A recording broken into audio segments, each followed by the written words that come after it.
Қазақстандағы министрліктердің есігі қарапайым халыққа тарс жабылған. Мәселесін айтып келген мұқым ел ведомствоның табалдырығынан аттап баса алмай жүр.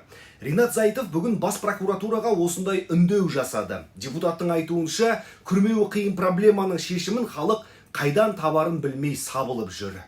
Сонда жалғыз баласы жаламен сотталған ана, жарының жұмбақ қазасы жылдап тергелмей жатқан әйел, әскердегі олы мүгедек болып қалған әке, кәсібінен заңсыз айырылған кәсіпкер, жалғыз баспанасы алаяқтарға қолды болған отбасы, сот шешімін орындата алмай жүрген жәбірленушілер, тағы сол сияқты мыңдаған қорғансыз халық әділдікті қайдан таппақ? Білсеңіздер, айтыңыздаршы.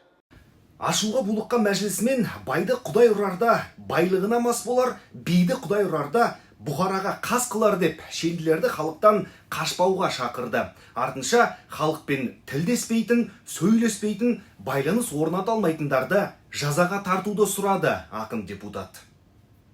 Жоғарыда айтылғанды ескере отырып, сіздерден аталған лауазымды тұлғалар мен халықтың арасында кедергісіз байланыс орнату жолдарын қарастыруларыңызды және азаматтардың арыздары сырғытпа жауап деңгейінде қалмауын қадағалау жүйесімен қамтамасыз етулеріңізді, тіпті болмаса депутаттардың ана есігі көрінбейтін кабинеттерге елдің өтінішін жеткізуге мүмкіндік беруіңізді Қазақстан Республикасы парламент мәжілісі регламентінің 11-ші тарау 149-ші тармағына сәйкес талап етемін.